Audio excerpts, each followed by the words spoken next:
Je le rends grâce pour le souffle de vie qu'il m'a accordé ce soir et la grâce de me tenir devant vous ce soir, parce que c'est une grâce. Merci aussi au pasteur pour la confiance et à vous tous pour votre présence. Le mercredi passé, nous avons présenté notre canevas que nous essayerons par la grâce de Dieu de respecter, afin que lui-même, à moins que lui-même le Saint-Esprit le change. Nous avons donné 2 grandes parties de notre sujet. Le premier qu'on a, par la grâce de Dieu, essayé d'épingler la fois passée, qui est le Saint-Esprit. Et là, nous avons parlé de la personne du Saint-Esprit. Nous avons confirmé que le Saint-Esprit est une personne avec tous les éléments de la personnalité. Deuxièmement, nous avons parlé de la divinité du Saint-Esprit avec ses attributs et ses noms divins. Et nous avons conclu avec 2 questions majeures en précisant que lorsqu'on parle de l'Esprit de Jésus, c'est le même que le Saint-Esprit. Il n'y a pas de différence entre l'Esprit de Jésus et le Saint-Esprit. Mais aussi nous avons parlé de Apocalypse 1, verset 4, et Apocalypse 3, le verset 1. Là, on parle des 7 esprits. Et nous avions dit que ce n'est pas différent du Saint-Esprit, sauf qu'ici, le Saint-Esprit est présenté dans toute sa plénitude devant le trône du Père. Et après, le pasteur nous a conduits dans un fort moment de prière en insistant sur le fait que l'Esprit de Dieu, nous en avons besoin, l'Esprit de l'Éternel, l'Esprit de sagesse, l'Esprit d'intelligence, l'Esprit de conseil et de force, l'Esprit de connaissance et de crainte de l'Éternel. Je suis convaincu que depuis que nous avons commencé à parler du Saint-Esprit, et il vient lui-même faire le travail dans nos cœurs. Il vient lui-même glorifier Jésus. Alors la fois passée, j'ai donné la deuxième partie, j'ai énoncé la deuxième partie, les œuvres du Saint-Esprit dans la vie du croyant. Il y a un point que j'avais donné là, les activités du Saint-Esprit avant la Pentecôte. Mais je me suis dit, au lieu de dire activité du Saint-Esprit avant la Pentecôte, je nomme tout simplement ce point qui est dans le deuxième grand point, les œuvres du Saint-Esprit dans la vie du croyant, les activités du Saint-Esprit. Et aujourd'hui, nous voulons parler des activités du Saint-Esprit. Nous allons parler des activités du Saint-Esprit dans l'Ancien Testament, les activités du Saint-Esprit dans le Nouveau Testament, les activités du Saint-Esprit dans la vie du Christ et les activités du Saint-Esprit dans la vie du croyant. Dans l'Ancien Testament, dans le Nouveau Testament, dans la vie du Christ et dans la vie du croyant. Mais avant de parler du Saint-Esprit dans l'Ancien Testament, j'aimerais donner 5 activités majeures du Saint-Esprit d'une manière globale. 5 activités majeures du Saint-Esprit d'une manière globale. Chaque commentateur le donne comme il l'entend. Première activité, 1, il est actif dans la création. Il est actif dans la création. Psaume 104, le verset 30. Psaume 104, le verset 30. Tu envoies ton souffle, ils sont créés. Tu envoies ton souffle, ils sont créés. Psaume 104, le verset 30. Deuxièmement, il est actif dans l'inspiration des Écritures. Il est actif dans l'inspiration des Écritures. 2 Pierre 1, le verset 21. 2 Pierre 1, 21. Mais c'est poussé par le Saint-Esprit que les hommes ont parlé de la part de Dieu. Et 2 Timothée 3, 16 à 17, que j'ai énoncé la fois passée, 2 Timothée 3, 16 à 17, là on dit « Toute écriture est inspirée de Dieu ». Le premier passage, c'est 2 Pierre 1, 21, mais c'est poussé par le Saint-Esprit que les hommes ont parlé de la part de Dieu. Et 2 Timothée 3, 16 à 17, toute écriture est inspirée de Dieu.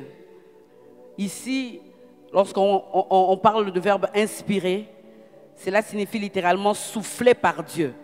Souffler par Dieu. Inspirer a le sens de souffler par Dieu. L'inspiration des Écritures désigne l'action de l'Esprit de Dieu qui a conduit les hommes croyants à écrire la parole de Dieu. Voilà ce que cela veut dire. L'action de l'Esprit de Dieu qui a conduit les hommes croyants à écrire la parole de Dieu. Non seulement l'Esprit de Dieu les a remplis, mais l'Esprit de Dieu les a aussi donné les paroles et les mots qu'ils devaient écrire. Chaque lettre, chaque mot a sa valeur dans les Écritures. Non seulement il les a remplis, mais il les a aussi donné les paroles et les mots qu'ils devaient écrire. Tout ce qui est dans la Bible est inspiré venant du Saint-Esprit. Donc nous pouvons dire que le Saint-Esprit est l'auteur des Écritures. Il est l'auteur des Écritures. 2 Samuel 23, 2 à 3. 2 Samuel 23, 2 à 3. L'Esprit de l'Éternel parle en moi et sa parole est sur ma langue. Toute écriture est inspirée de Dieu. Troisième activité, il est actif dans la régénération. Il est actif dans la régénération. Jean 3, 3, 5. Jean 3, 3, 5. C'est Jésus devant Nicodème. Jésus lui dit, si un homme ne naît d'eau et d'esprit, il ne peut entrer dans le royaume de Dieu. Si un homme ne naît d'eau et d'esprit, il ne peut entrer dans le royaume de Dieu. Jean 3, 3 à 5. Naître de nouveau ici signifie naître d'en haut. Mais ça signifie aussi naître à nouveau. Non seulement ça signifie naître d'en haut, mais aussi naître à nouveau. Et si on doit comparer cette vie par rapport à la vie physique, on peut dire que, comme pour la première naissance, il s'avère indispensable pour nous communiquer la vie physique, une seconde naissance est nécessaire pour que nous puissions entrer maintenant dans la vie divine. Comme pour avoir la vie physique, nous avons besoin d'une naissance physique, de la même manière, pour naître dans le royaume des cieux, il faut non seulement recevoir le Saint-Esprit, mais naître divinement. C'est que Jésus est en train de faire comprendre à Nicodème, il ne comprend pas trop, Jean 3, 3 à 5. Il lui dit, si un homme ne naît de nouveau, si un homme n'est né d'eau et d'esprit, il ne peut entrer dans le royaume de Dieu. Une seconde naissance qui nous fait entrer maintenant dans une vie nouvelle, une vie divine. Cela veut dire aussi que ceux dont les vies ont été changées peuvent entrer dans le royaume de Dieu en communion avec Dieu. Ils peuvent maintenant entrer dans le royaume de Dieu. Sinon, comment ils peuvent appeler Dieu Père s'ils ne sont pas reconnus comme enfants? Ils doivent d'abord reconnaître Dieu comme Père et pour cela, ils doivent d'abord être enfants. Régénérer veut dire engendrer à nouveau. Engendrer à nouveau. Communiquer une seconde fois la vie. Communiquer une seconde fois la vie. Ézéchiel 36, 25 à 27. Ézéchiel 36, 25 à 27, la Bible dit, je vous donnerai un cœur nouveau. Je prends juste quelques phrases. Et puis il dit, je mettrai mon esprit en vous. Je mettrai en vous un esprit nouveau. Donc à ce niveau de la régénération, l'esprit est l'agent qui applique la parole à notre conscience et qui renouvelle notre être intérieur. C'est l'esprit qui vient, qui explique plutôt. Il explique la parole à notre conscience. Nous captons la parole différemment. Et chacun de nous ici, s'il doit donner l'expérience de sa nouvelle naissance, que ce soit par une prédication, que ce soit par une conversation, que ce soit je ne sais comment, le Saint-Esprit lui a parlé, quelque chose l'a touché. On a parlé, on a prêché et le Saint-Esprit est venu amplifier et à renouveler son être intérieur. C'est pour cela que nous sommes en train de dire qu'il est agent actif dans la régénération. Quatrième activité, il est actif dans la résurrection du corps. Il est actif dans la résurrection du corps. Romains 8, le verset 11. Romains 8, le verset 11. L'Esprit de Dieu qui a ressuscité Jésus d'entre les morts. Romains 8, le verset 11. Cinquième activité majeure, Il est actif dans la sanctification du croyant. Il est actif dans la sanctification du croyant. Sans le Saint-Esprit, on ne peut pas marcher dans la sanctification, impossible. Du reste, toute la vie chrétienne sur terre est commandée et conduite par le Saint-Esprit. Il est actif dans la sanctification du croyant. Romains 15, le verset 16. Romains 15, le verset 16. Sanctifié par l'Esprit Saint. Alors, notre premier point, le Saint-Esprit dans l'Ancien Testament. Le Saint-Esprit dans l'Ancien Testament. Le Saint-Esprit dans l'Ancien Testament, nous avons 2 points. Le premier point, c'est son rôle dans la création et puis son action dans la vie des hommes de l'Ancien Testament. Comment est-ce qu'il a travaillé avec les hommes de l'Ancien Testament? Mais le premier point, son rôle dans la création. Il a participé à la création. Le Saint-Esprit a participé à la création. Genèse 1, le verset 1. La Bible dit, l'Esprit de Dieu se mouvait au-dessus des eaux.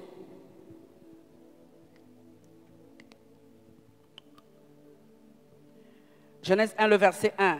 L'Esprit de Dieu se mouvait au-dessus des eaux. Genèse 2, le verset 7. L'Éternel Dieu forma l'homme. Et après, il dit, il souffla dans ses narines un souffle de vie. Job 33, le verset 4.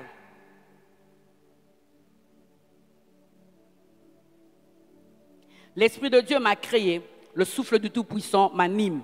Job 33, le verset 4. Ézéchiel 37, le verset 10 que j'ai donné la fois passée. L'Esprit entra en eux et ils reprirent vie, en parlant des ossements desséchés. Genèse 1, 1, Genèse 2, 7, Job 33, le verset 4, Ézéchiel 37, le verset 10. Alors, deuxième point dans le Saint-Esprit de l'Ancien Testament, l'action du Saint-Esprit dans la vie des hommes de l'Ancien Testament. Comment est-ce qu'il travaillait avec, entre guillemets, on peut dire les croyants de l'Ancien Testament parce qu'ils croyaient en Dieu. Premièrement, ce que nous devons savoir, comment est-ce que le Saint-Esprit travaillait dans la vie des hommes de l'Ancien Testament, c'est que l'Esprit n'était pas donné à tous. Première chose, l'Esprit n'était pas donné à tout le monde. L'Esprit n'était pas donné à tout le monde. Vous allez voir des phrases telles que « revêtu de l'Esprit ». Revêtu de l'Esprit sous-entend que Dieu prenait quelqu'un à part et il revêtait de l'Esprit pour un ministère donné, pour une mission spécifique.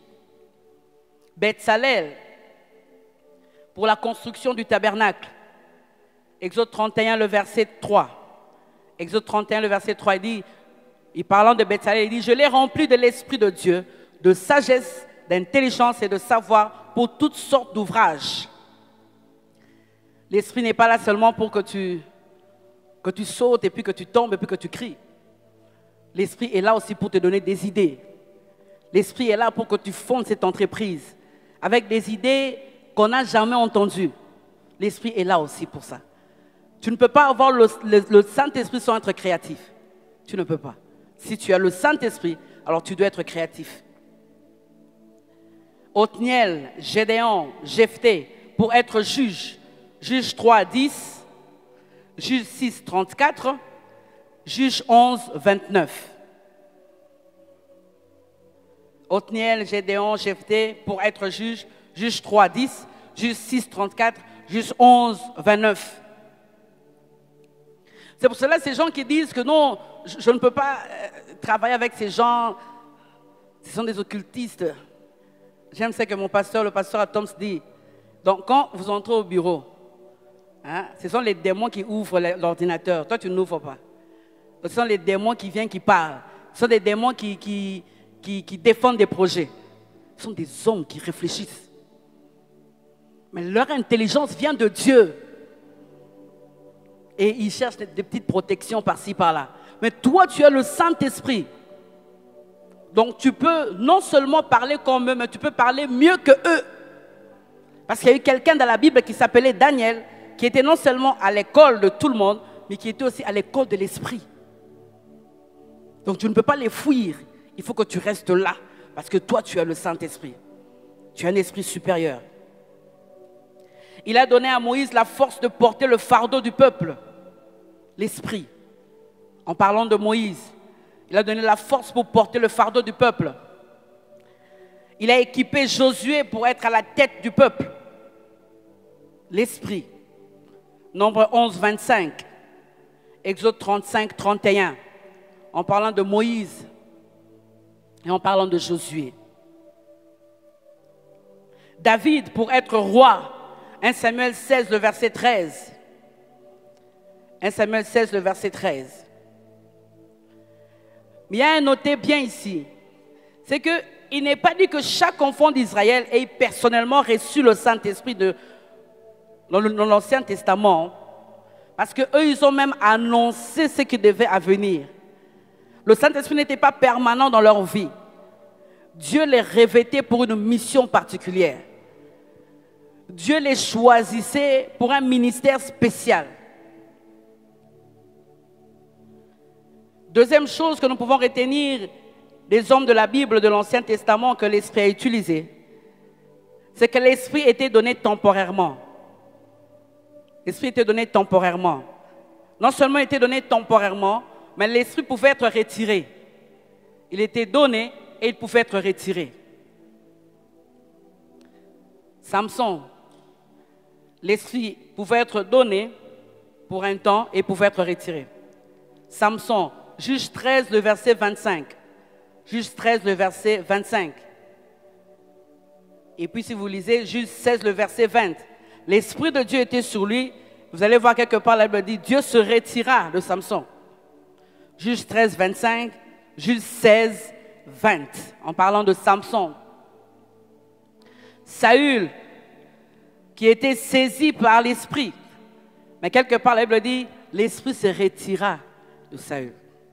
1 Samuel 10, 10 et 1 Samuel 16, 14. 1 Samuel 10, 10, 1 Samuel 16, 14. C'est pourquoi David pouvait prier dans le psaume 51, le verset 13. Il est en train de supplier Dieu. Il dit, ne me retire pas ton esprit. Ne me retire pas ton esprit. Ce genre de prière dans la Nouvelle Alliance n'a plus d'impact parce que le Saint-Esprit est là, en nous, en permanence. Mais des fois, il n'agit pas, nous allons le voir plus loin parce que nous l'attristons. Parce que nous avons l'habitude de l'éteindre. Psaume 51, le verset 13.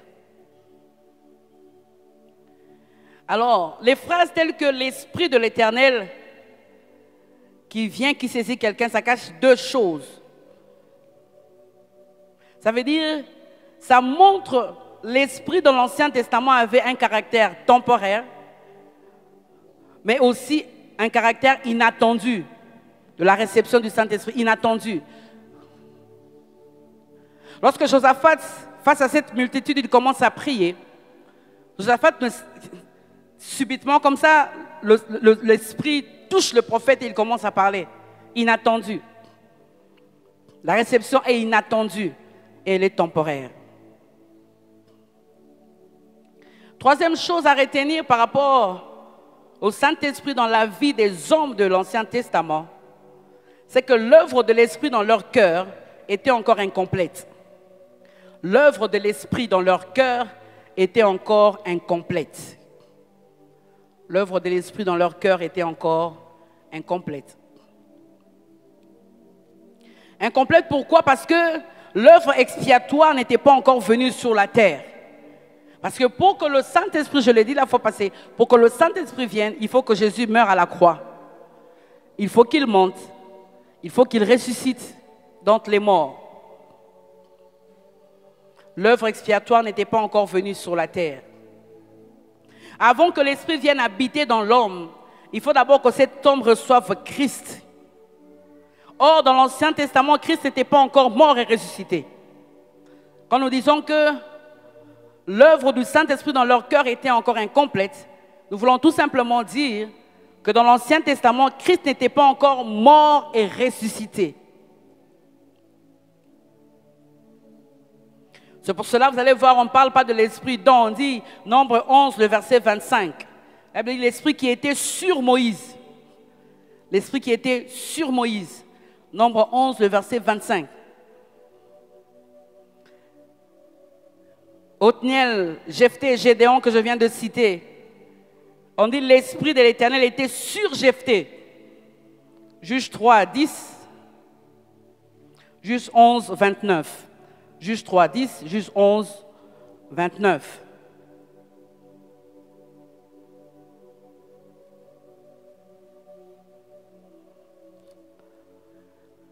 À part sa façon de travailler avec les hommes dans l'Ancien Testament, deuxième chose à retenir, c'est que l'Esprit était aussi souverain.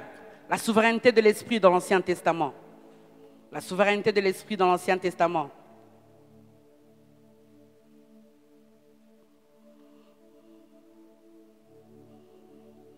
La souveraineté de l'Esprit.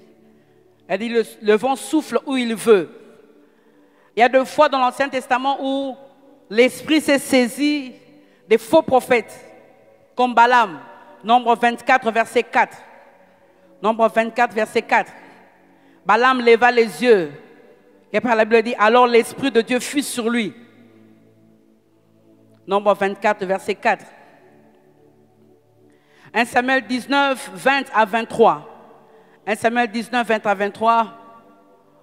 En parlant des envoyés de Saül qui étaient allés pour faire périr David. Elle me dit, l'Esprit de Dieu les saisit et il s'est mis à prophétiser. Mais c'est des gens que Saül avait envoyés pour faire périr David. 1 Samuel 19, 20 à 23. En conclusion, ce que nous pouvons retenir en parlant du Saint-Esprit dans l'Ancien Testament, c'est que le Saint-Esprit dans l'Ancien Testament a donné la vie. Il a produit des miracles. Il a agi dans le cœur des hommes. Il les a employés comme instruments. C'est ce qu'il continue à faire aujourd'hui. Il a donné la vie. Il a produit des miracles. Il a agi dans le cœur des hommes. Et il les a employés comme instruments pour des missions spéciales. Il a donné la vie, produit des miracles, agi dans le cœur des hommes et les a employés comme instruments par rapport à leur mission. C'est pour cela même, Zacharie 4, qui est dans l'Ancien Testament, verset 6, il parle de ni par la puissance, ni par la force, mais c'est par mon esprit, dit l'Éternel des armées. Le Saint-Esprit, deuxième point, le Saint-Esprit dans le Nouveau Testament. Les activités du Saint-Esprit dans le Nouveau Testament. Ici, il y a deux choses à retenir. Deux choses à retenir. La première chose à retenir, c'est que le Saint-Esprit dans le Nouveau Testament a été annoncé par Christ dans les évangiles. Il a été annoncé par Christ dans les évangiles. Et j'ai longuement parlé de Jean 16, le verset 7, la fois passée. Mais on pouvait ajouter à cela Jean 14, 16 à 17. En parlant d'un autre consolateur. Jean 14, 16 à 17. Donc la première chose ici, c'est qu'il a été annoncé par Christ lui-même. La deuxième chose à retenir dans ce point, c'est que le Saint-Esprit dans le Nouveau Testament est démontré dans le livre des Actes des Apôtres. Il est mieux démontré dans le livre des Actes des Apôtres. Qui a même dans ses objectifs, les objectifs des Actes des Apôtres, démontré l'œuvre du Saint-Esprit. Mais l'œuvre du Saint-Esprit qui fait quoi? Qui motive, qui donne des forces et des capacités pour annoncer l'évangile au monde. On en a assez parlé la fois passée. Démontrer l'œuvre du Saint-Esprit qui, motive, qui donne des forces et des capacités pour annoncer l'évangile au monde. Pour annoncer l'évangile au monde. Le Saint-Esprit est cité 97 fois dans le Nouveau Testament. Mais 42 fois dans les Actes des Apôtres. Pour dire combien est-ce que le Saint-Esprit agissait parmi les apôtres à l'ère de l'Église.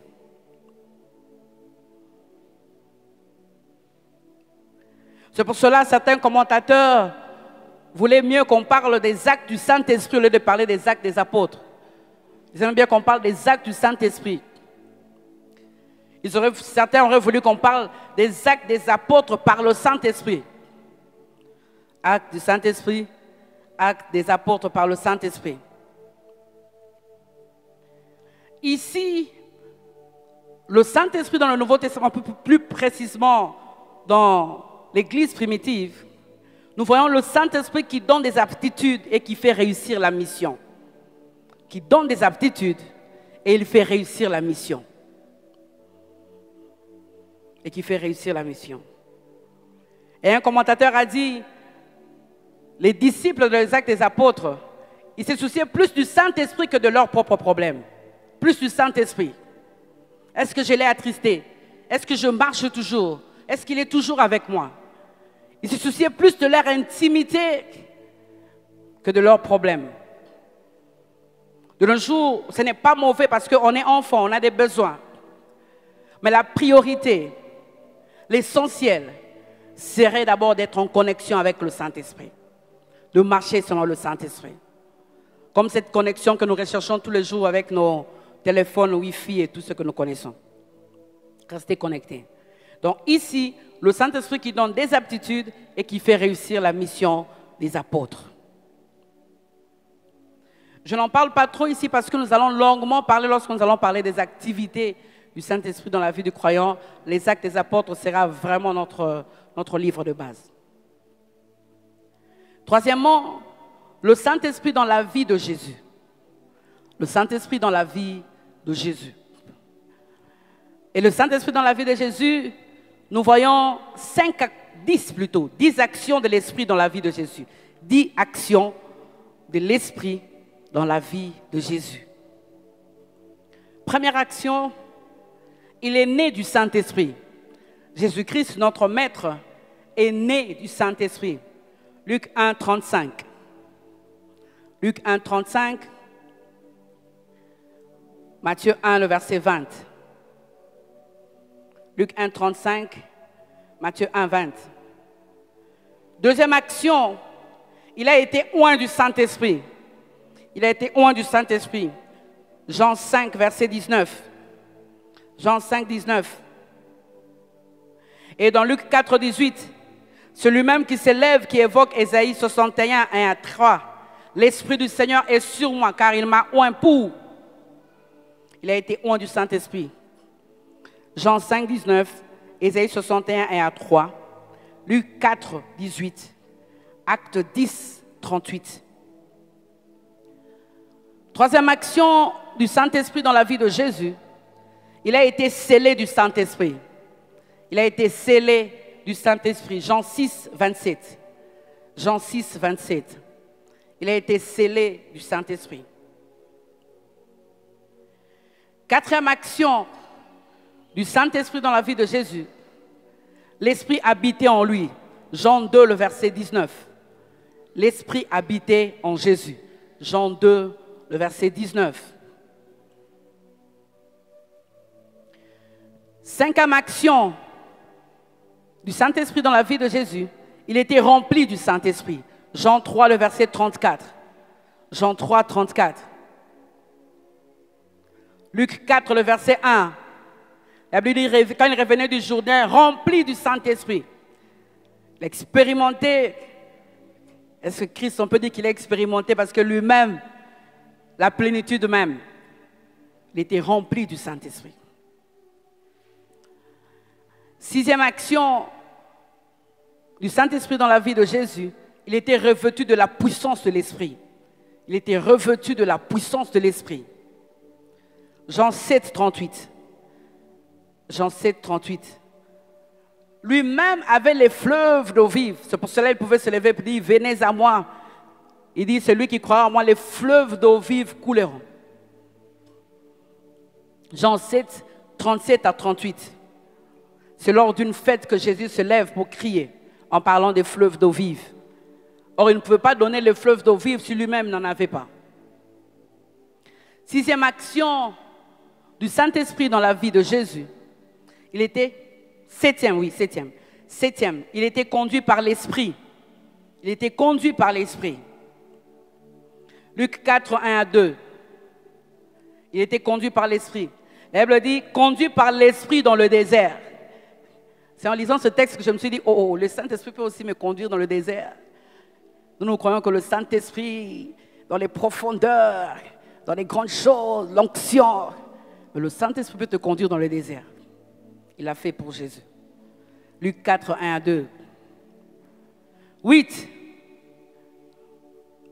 En Christ abondait le fruit de l'Esprit. En Christ abondait le fruit de l'Esprit. Luc 10, le verset 21. On parle de la joie. En Christ abondait le fruit de l'Esprit. Luc 10, 21. Neuvièmement, l'action du Saint-Esprit dans la vie de Jésus. Il s'est offert par l'Esprit. Il s'est offert lui-même par l'Esprit. Hébreux 9, le verset 14. Hébreux 9, 14. Et dixième action du Saint-Esprit dans la vie de Jésus. Il est ressuscité par l'Esprit.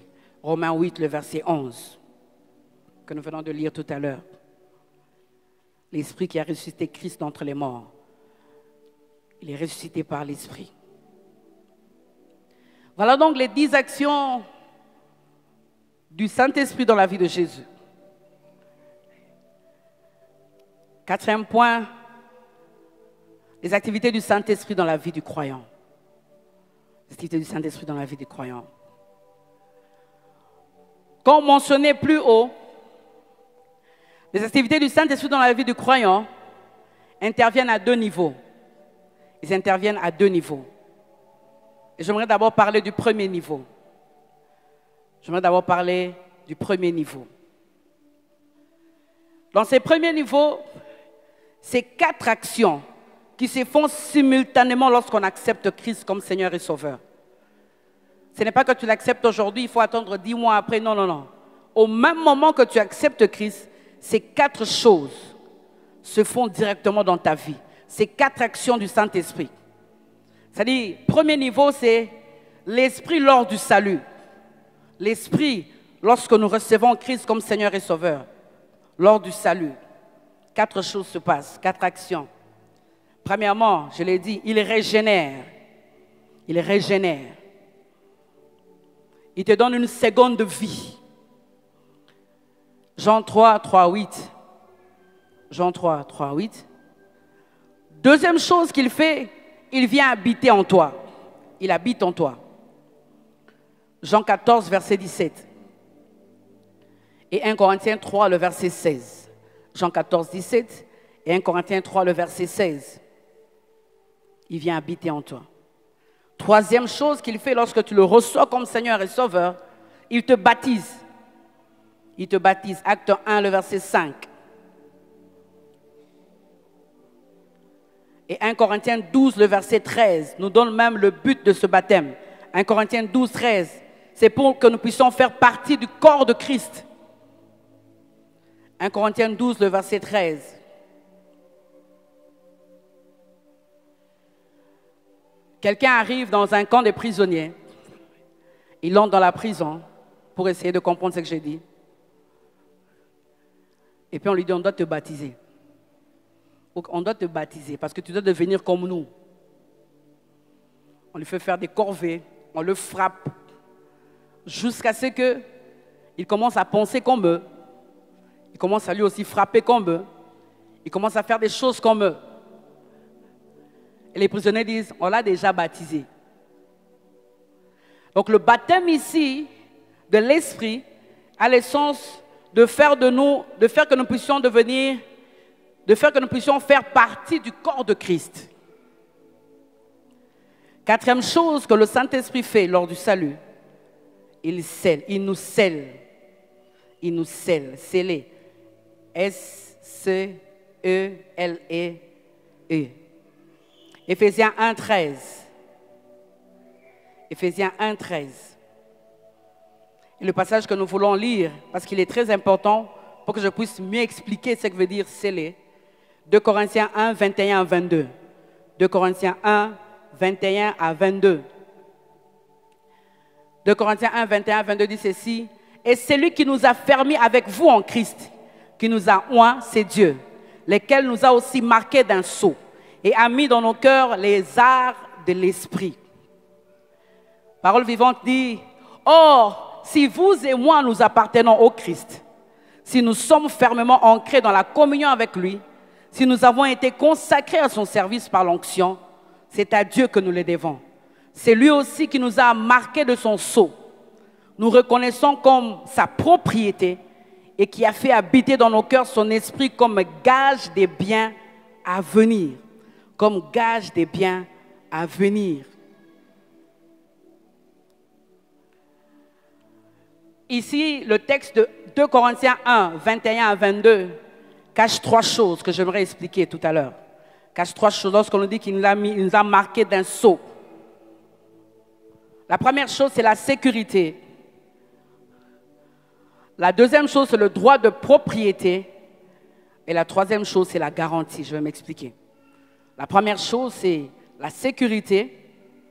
Le sceau comme sécurité, sceau comme droit de propriété. Tu appartiens à Dieu. Alors, il faut un signe. Tu as la marque, le sceau du Saint-Esprit. C'est pour cela que tu peux arriver quelque part. Tout le monde entre. Tout le monde fait des bêtises. On fait des incantations. Et toi, tu entres, dis, ah, pas lui, qu'il sorte. La marque de l'esprit. Il ne peut pas entrer, il ne peut pas rester avec nous. Qu'il sorte. Bien-aimé, tu as la marque de l'esprit. Tu as la marque de l'esprit. Dans la pratique ancienne, on consistait à poser de la cire sur le document pour laisser l'empreinte d'un sceau. Et cela ça prouvait l'identité de l'auteur et du propriétaire du document. Donc on utilisait de la cire qu'on marquait comme pour identifier l'auteur du document, le propriétaire du document. C'est par rapport à ça que Paul est en train de parler aux Corinthiens du sceau de l'esprit. C'était pour authentifier, protéger le document. Il fallait avoir le sceau marqué du propriétaire. C'est pour cela qu'il dit, lorsque le Saint-Esprit est marqué comme un sceau, c'est-à-dire pour authentifier que nous appartenons à Dieu, pour authentifier que nous sommes à lui, mais c'est aussi pour authentifier que nous sommes intouchables, que le Saint-Esprit est en nous. C'est pour cela que la Bible dit, le Saint-Esprit scelle les croyants. Sceller aussi comme un sceau, comme c'est pour une garantie de paiement. C'était comme pour une garantie de paiement. Voilà, ça a été payé. Éphésiens 1, 13 à 14. Éphésiens 1, 13 à 14 dit, en lui vous avez cru et vous avez été scellés du Saint-Esprit qui avait été promis, lequel est un gage de notre héritage. Gage de notre héritage. Le sceau, bien sûr, il est invisible, mais il est spirituel. C'est notre marque de propriété. Il est parti, mais en regardant, il saura reconnaître avec le sceau. Pour cela, lorsqu'il reviendra, ce n'est pas tout le monde qui va monter. Ceux qui ont le sceau, la marque de l'esprit. C'est pour cela, l'ennemi parle de la marque de la bête. Pour identifier ceux-là qui n'appartiennent pas à Dieu. En d'autres termes, le réconfort et la puissance que nous bénéficions maintenant du Saint-Esprit, ce n'est qu'un avant-goût, ce n'est qu'un acompte par rapport à ce qu'il fera de nous lorsqu'il viendra nous prendre avec des corps ressuscités. Ce n'est qu'un acompte. Le Saint-Esprit est comme un gage. C'est pour cela que tu n'as pas d'autre choix que de coopérer avec lui. Tu n'as pas d'autre choix que de te soumettre à lui. C'est notre gage, c'est notre héritage. C'est un sceau. C'est pour cela qu'il y a des choses que tu ne peux pas faire. Il y a des choses que tu ne peux pas faire. Il y a des endroits que tu ne peux pas fréquenter. Lorsque tu arrives là, même les démons même disent, mais qu'est-ce qu'il vient faire ici? Qu'est-ce qu'il vient faire ici? Est-ce que vous êtes jamais arrivé au milieu des païens? On te dit, ah, toi tu ne peux pas faire ça. Laisse-nous, hein? Laisse-nous. Toi tu ne peux pas faire. Laisse-nous faire, s'il te plaît. Tu commences même à choquer les païens. Bien-aimé, tu as la marque de l'esprit. Le sceau de l'esprit. C'est pour cela J'ose croire, après ces quelques petites années dans la marche chrétienne, la chose, j'aimerais dire à la manière humaine, qui tue les chrétiens, c'est l'ignorance. L'ignorance. L'ignorance de ce que nous sommes et de ce que nous avons en Christ. Bien-aimé, tu as la marque, le sceau de l'Esprit. Le sceau de l'Esprit.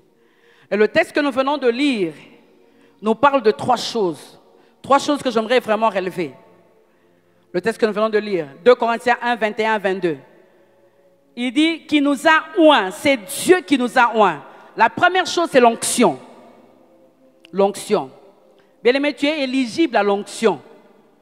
Tu es éligible à l'onction. Pour cela, il ne faut pas demander des petites choses. Pour cela, il ne faut pas vivre une vie sans impact. Les apôtres étaient éligibles à l'onction. C'est pour cela. Ouvrez Actes des apôtres. Miracle sur miracle. Prodige sur prodige. Mais ne restez pas là. Leur vie aussi reflétait la vie de l'Esprit. C'est ça maintenant qui manque à nous les croyants de l'Église aujourd'hui. En parlant de oint, il fait allusion à l'onction d'huile dans l'Ancien Testament. On prenait l'onction d'huile pour oindre le roi, oindre un sacrificateur, un roi comme David, pour oindre un sacrificateur comme Aaron et ses fils, pour oindre un prophète comme Élisée. L'onction. Mais dans la nouvelle alliance, bien-aimé, tu es roi. Tu es sacrificateur, tu es prophète. Alors, comment est-ce que tu peux t'engager à travailler ainsi sur cette terre sans l'onction? Impossible. Nous avons besoin de l'onction. C'est pour ça que la Bible dit oint. Oint pour Dieu, pour être comme Dieu, pour manifester le caractère de Dieu. 1 Pierre 2, le verset 9. Mais vous, au contraire, vous êtes une race élue, un sacerdoce royal, une nation sainte, un peuple acquis. Bien aimé, je n'aimerais pas parler à tout le monde, j'aimerais parler à quelqu'un pour dire tu n'es pas n'importe qui.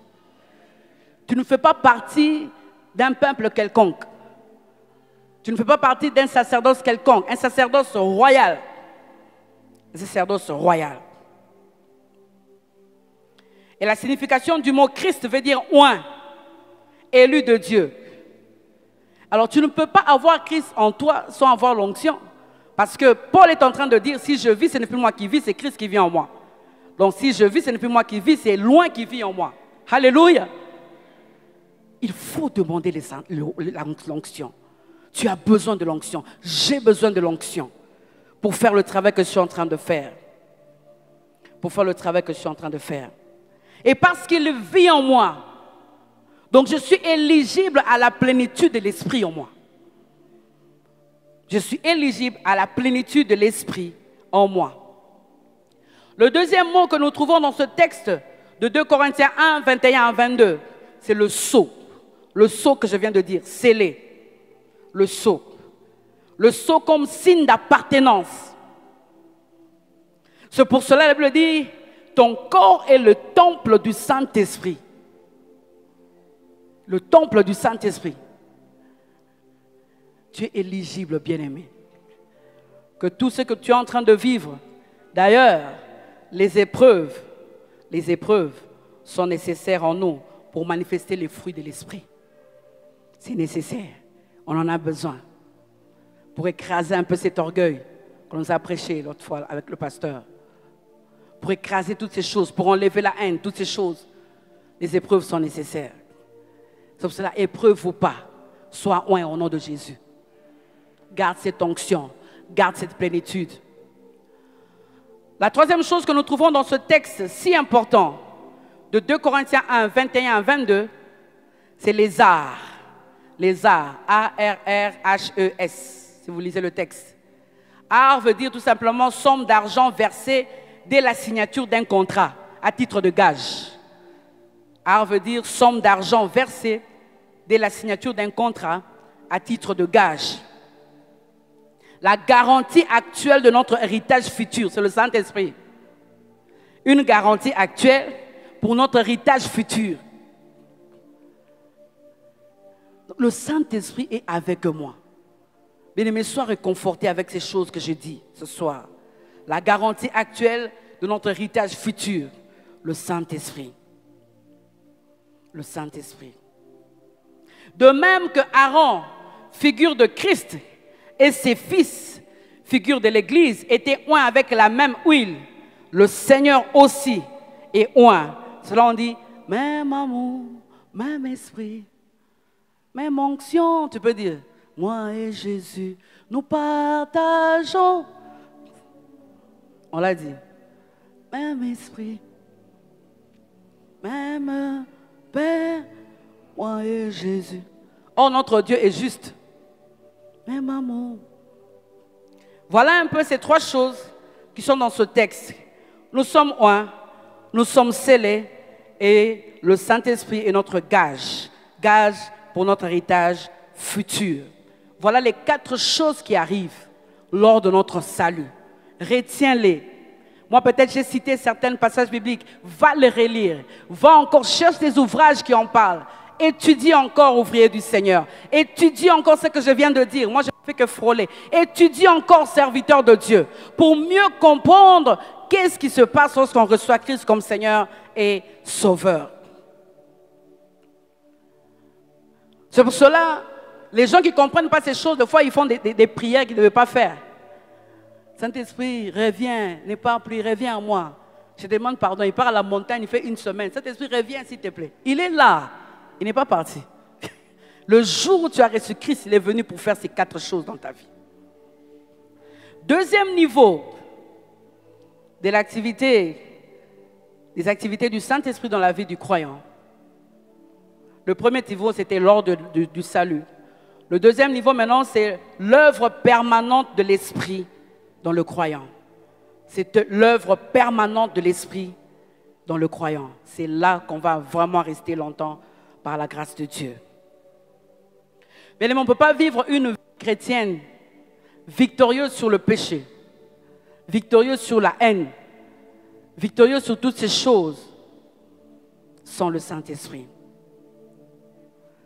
Toute la vie chrétienne est fondée, basée sur le Saint-Esprit. La première chose que le Saint-Esprit fait plutôt, il nous remplit. Il nous remplit. Il nous remplit. Le Saint-Esprit nous remplit. Le Saint-Esprit nous remplit. Éphésiens 5, le verset 18. Éphésiens 5, le verset 18, la Bible dit, ne vous enivrez pas de vin, c'est de la débauche. Soyez au contraire remplis de l'Esprit, c'est à l'impératif. Soyez au contraire remplis de l'Esprit. Éphésiens 5, verset 18. Ne vous enivrez pas de vin, c'est de la débauche. La débauche veut dire le dérèglement des mœurs, le renversement des mœurs, des antivaleurs. C'est la personne qui est ivre commence à faire des choses que normalement un père ne peut pas faire. Il pisse dans la rue, il pisse sur ses enfants, il fait des choses incroyables, il vomit dans la voiture. Pourquoi? Parce qu'il est ivre. Parce qu'il est ivre. Et j'ai voulu comprendre pourquoi est-ce que Paul pouvait tout simplement dire « Soyez remplis du Saint-Esprit ».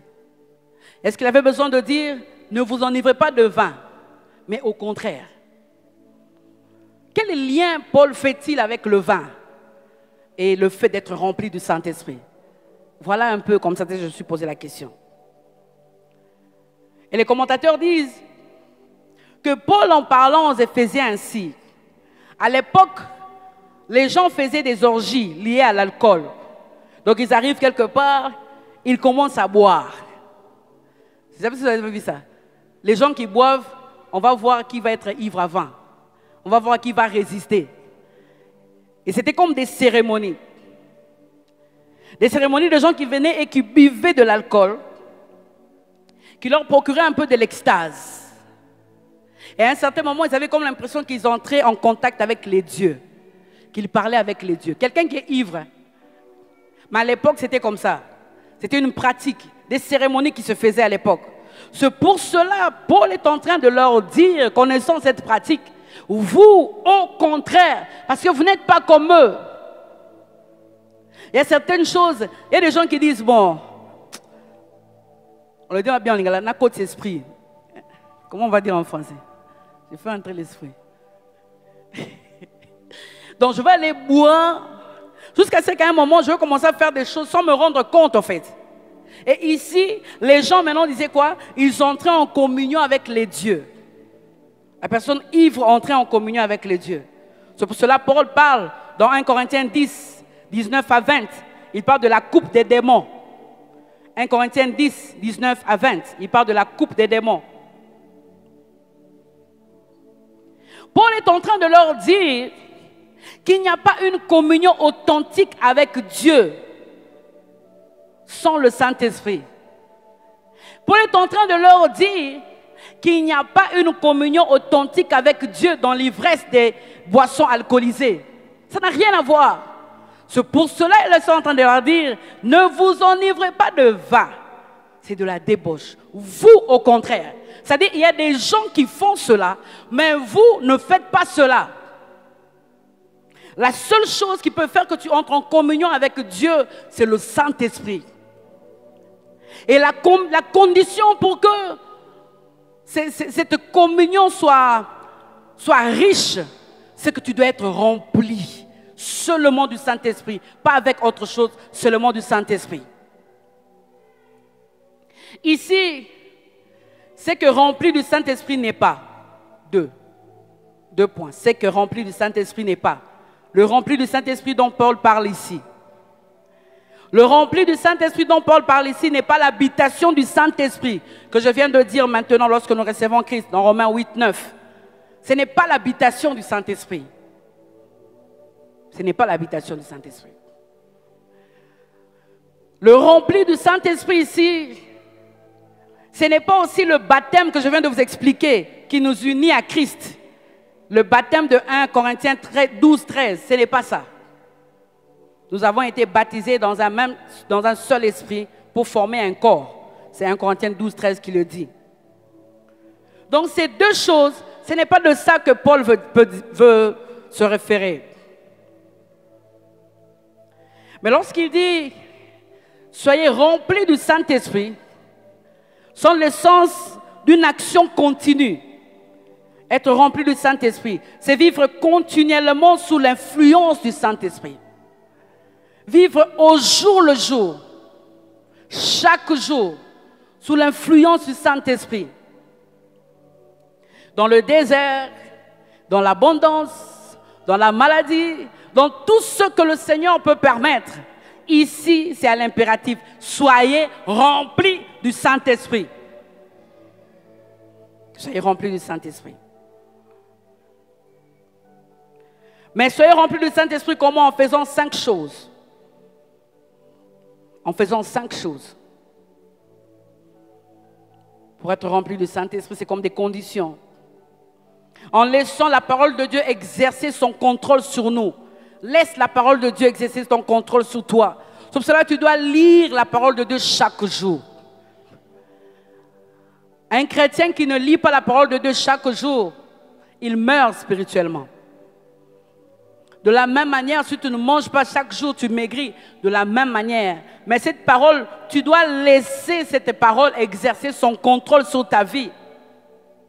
Les choses que nous lisons tous les jours, les choses que nous entendons, c'est pour que nous puissions retracer notre vie par rapport au Saint-Esprit.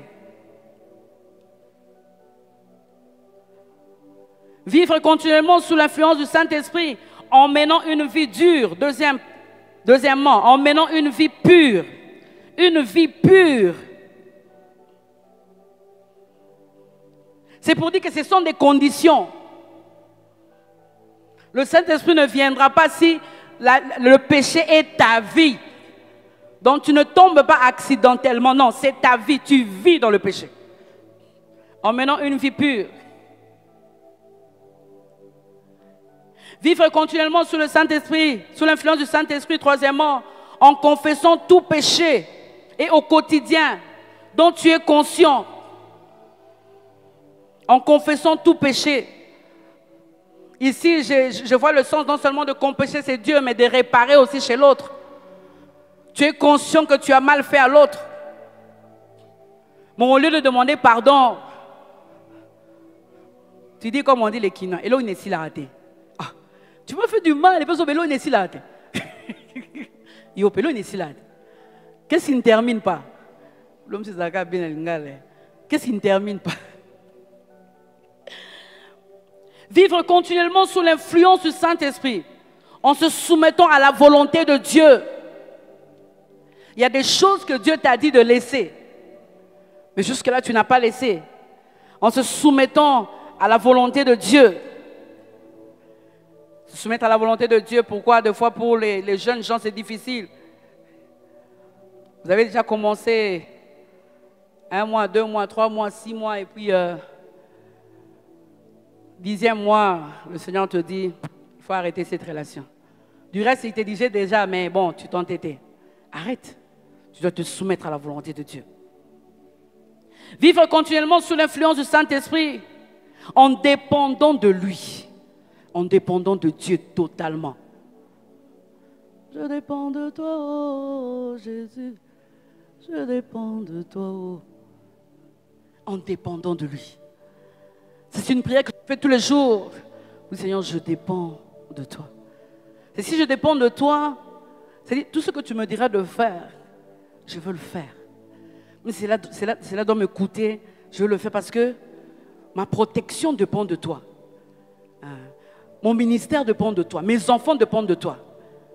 Alors si nous dépendons de toi, c'est qu'il y a des choses que tu veux nous faire voir, il y a des choses que tu veux empêcher que ça arrive. Alors je dois obligatoirement chanter ce chant au quotidien. Je dépends de toi, oh, Jésus. Je dépends de toi, oh. Alléluia. Bref, c'est vivre continuellement sous l'influence du Saint-Esprit. C'est laisser dominer, laisser le Saint-Esprit dominer sur nos pensées.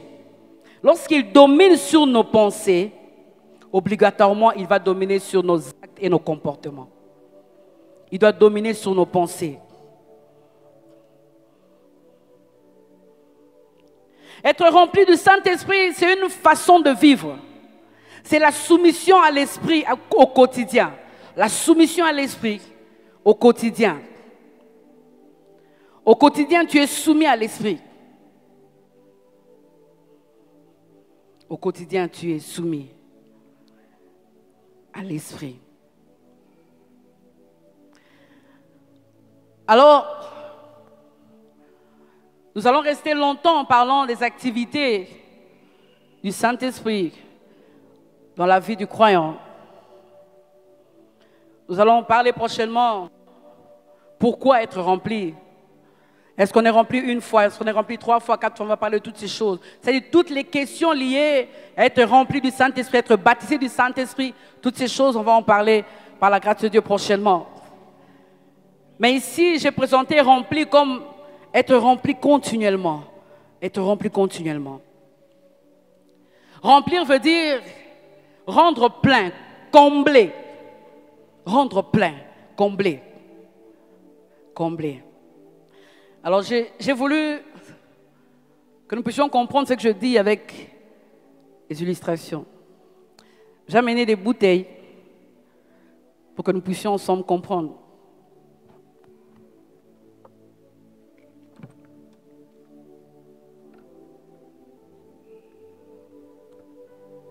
Parce que je veux cet enseignement beaucoup plus pratique.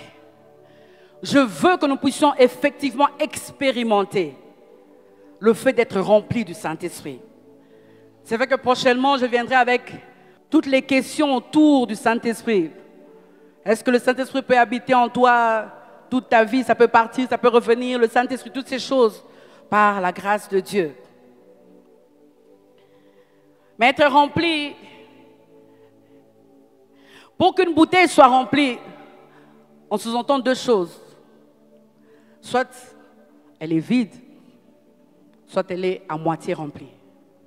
Soit elle est vide, soit elle est à moitié remplie. Être rempli du Saint-Esprit, c'est... Avant d'être rempli du Saint-Esprit, il faut être conscient que j'ai besoin de me vider moi-même. Être comme cette bouteille vide. De me vider. Parce que On ne peut pas combler quelqu'un qui est comblé. On ne peut pas remplir dans cette bouteille. Parce qu'il y a déjà de l'eau. Impossible. Ce soir, Dieu cherche quelqu'un qui est comme ça. Vide. Et qu'est-ce qu'il fait? Il vient.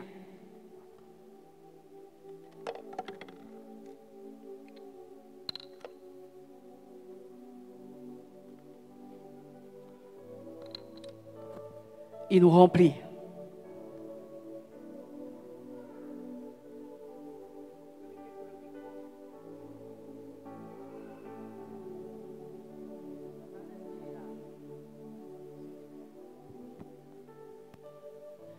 Le Saint-Esprit est là. Et nous voulons nous vider. Nous vider de nos systèmes de pensée. Nous vider de nos coutumes chez nous. Chez nous, on dit. Nous voulons nous vider de toutes ces choses. Chez nous, on dit, lorsque le mari est malade comme ça, il faut déjà que tu partes.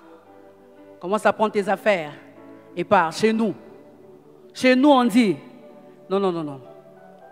Quelqu'un qui s'est vidé comme cette bouteille, voilà ce que le Saint-Esprit fait. Il remplit.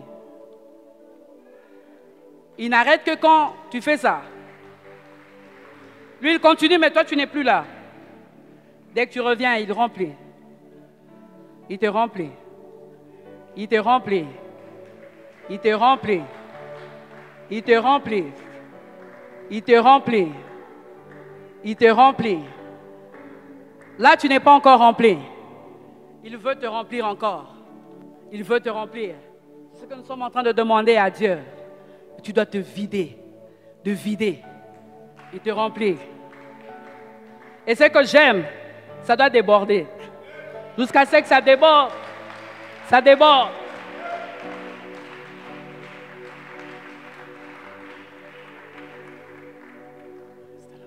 Et ça, c'est au quotidien. Et ça, c'est au quotidien. J'ai encore besoin de toi. Je n'ai pas fini. C'est au quotidien. Il veut te remplir. Il veut te remplir. Mais il y en a de ceux qui veulent être remplis après avoir déjà bu du vin. Lorsqu'on prend cette bouteille, ouais, c'est de l'eau pure. Il n'y a que de l'eau là-dedans. Il y a autre chose.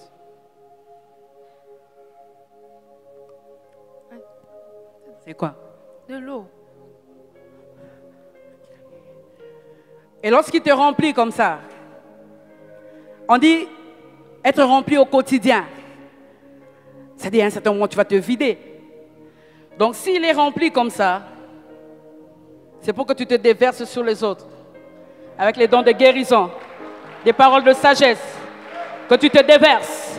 Que tu te déverses. Quand tu fais mazé bracha, les démons fuient. Les choses se passent. Tu produis la vie. Tu produis la santé. Tu produis des choses. Tu produis des paroles de connaissances. Tu te vides sur les autres. Il y en a de ceux qui ne sont pas remplis. Pourquoi?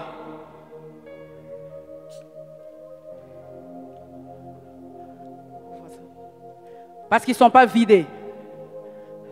Ça, ce n'est pas de l'eau. Parce que lorsque le Saint-Esprit veut te remplir, on l'appelle Saint-Esprit. Il n'admet pas de mélange. Il n'accepte pas de mélange. Mais on a de ceux qui sont déjà comme ça, comme cette boisson. Colorée, je veux dire, sucrée. Et il dit, Saint-Esprit, remplis-moi. Car c'est ce qui se passe. Il remplit sur les coutumes. Il remplit sur les fausses identités. Il remplit. Il remplit.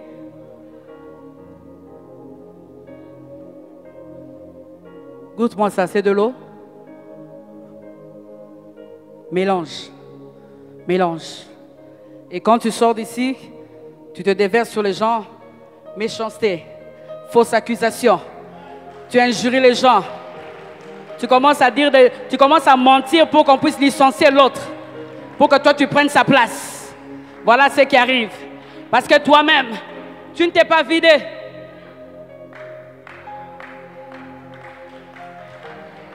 Tu ne t'es pas vidé. Tu ne t'es pas vidé. Tu ne peux pas être rempli si tu n'es pas vidé. Merci. Tu ne peux pas être rempli si tu n'es pas vidé.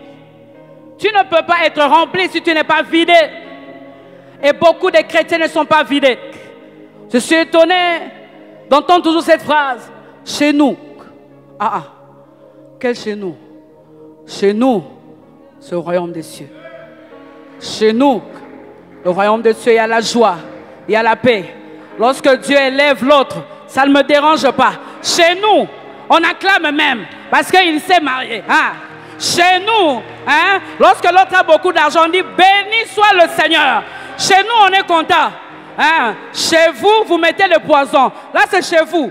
Mais chez nous, on ne fait pas ça. Chez nous, on ne fait pas ça. Chez nous, on ne fait pas ça. Chez nous, on ne fait pas ça. Deux formes d'ivresse. Deux formes d'ivresse. Deux formes d'ivresse. Celle du corps, par l'excès du vin, et celle de l'âme, par la plénitude du Saint-Esprit. Deux formes d'ivresse qu'on nous présente dans Éphésiens 5, 18. Celle du corps par l'excès du vin, celle de l'âme par la plénitude de l'esprit. Celle du corps, qu'est-ce que ça produit?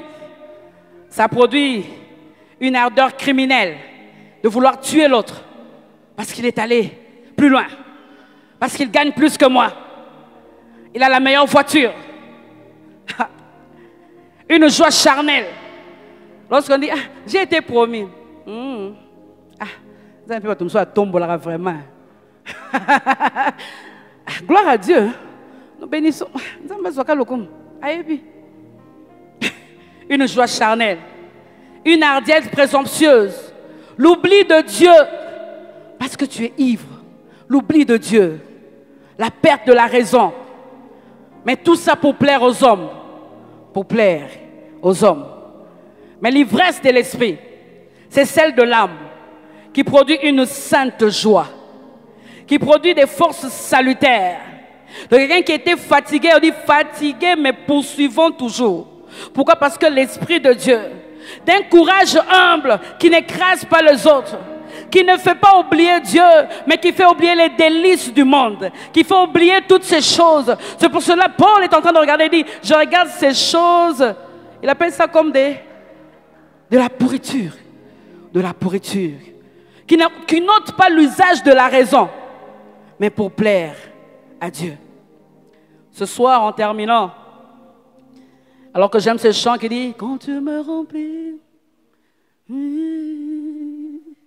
cela me suffit. Conduis-moi près de toi, partageons ta vie. En terminant ce soir, j'aimerais juste te poser une question. Quelle ivresse tu choisis ce soir? Est-ce que tu choisis l'ivresse du corps ou tu choisis l'ivresse de l'âme? Or, c'est ce qui est intérieur qui compte. Enveloppe, poussière, qui va être jetée demain dans un carton. Qu'est-ce que tu choisis? L'ivresse du corps qui te pousse à aller rester dans ces boîtes de nuit et puis à revenir ici, alléluia, qui te pousse à aller mettre le poison là-bas et puis tu es aussi là au deuil, tu es en train de rire, ou tu choisis l'ivresse de l'âme, ou lorsqu'il te remplit, tu ne sais plus ce que tu dis, tu ne perds pas la raison, mais tu entres en communion avec le Saint-Esprit. Et tu commences à voir des choses que les hommes dans l'ivresse du corps ne peuvent pas voir. Qu'est-ce que tu choisis ce soir? Je te propose deux choses. L'ivresse du corps ou l'ivresse de l'âme. Que Dieu vous bénisse. Oh, Jésus. Je te désire au plus profond de moi. Je soif de ta présence. Jésus. Comble-moi de toi. Mon âme te réclame. peux Viens faire Jésus de ce chant ta prière. en moi, partageons Seigneur les instants le plus forts d'amour. Je vais passer toutes mes nuits à ta recherche, Seigneur, ton amour brûle en moi. Tu as conquis mon cœur, serre-moi dans tes bras. Dis-moi un mot d'amour, partageons, Seigneur, les instants le plus forts d'amour. Oh, quand tu me remplis, cela me suffit. Conduis-moi près de toi, partageons ta vie. Oh, quand tu me remplis, cela me suffit. Conduis-moi près de toi, partageons. Oh, quand tu me remplis, oh, quand tu me remplis, oh, cela me suffit. Conduis-moi près de toi, partageons. Oh, quand tu me remplis, oh, quand tu me remplis, cela me suffit. Conduis-moi près de toi, partageons ta vie. Je te désire au plus profond de moi.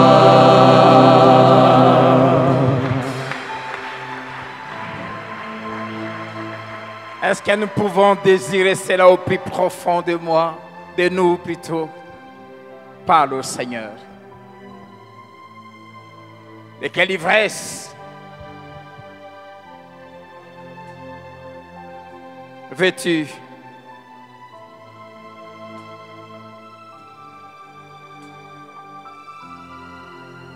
Moi, je préfère l'ivresse de l'esprit.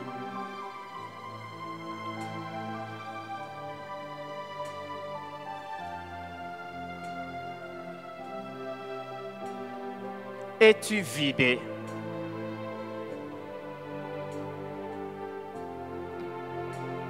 Dieu ne remplit jamais, jamais celui qui ne se vide pas.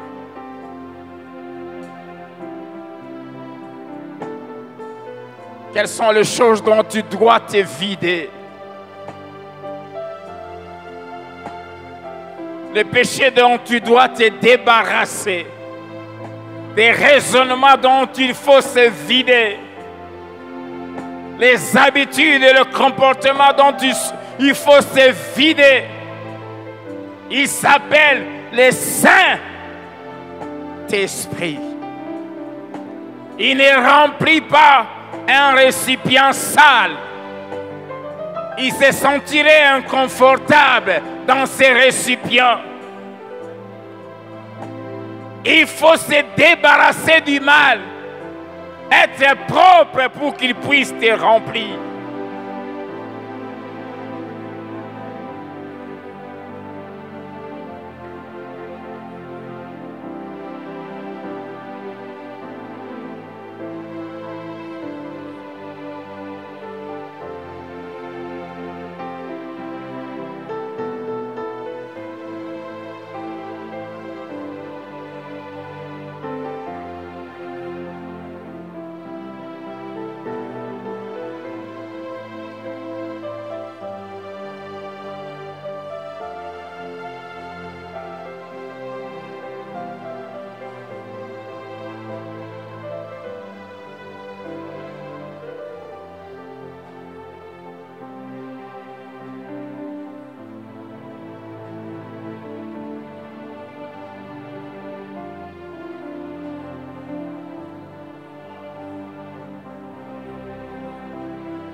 Seigneur,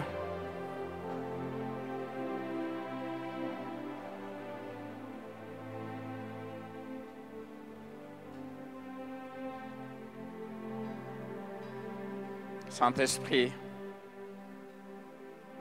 tout celui et toutes celles d'entre nous qui a pris la résolution de se vider de tout ce qui ne t'honore pas, je prie que tu lui remplisses de toi.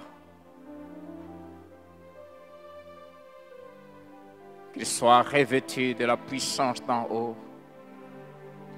Remplis-lui de ta vie. Remplis-lui, Seigneur, de ta personne. Et déborde. Et qu'il devienne une source de vie. Un fleuve dont partout ces eaux se répandent. Elles assainissent. Elles produisent la vie. Elles ressuscitent ce qui était mort. Qu'il en soit ainsi, Seigneur. Nous voulons être une église conduite, dirigée par l'Esprit. Nous voulons être des fils et des filles de Dieu qui sont conduits par l'Esprit. N'est-il pas écrit, marchez selon l'Esprit et vous n'accomplirez pas les désirs de la chair. Seigneur, merci. Qu'il en soit ainsi. Bénis ta servante par qui tu nous as puissamment nourris ce soir. Accepte et agrée aussi nos dîmes et offrandes. Bénis ton Église et fais-la prospérer. Et sois celui qui pourvoit tous ses besoins. Et bénis tes enfants au nom de Jésus. Amen.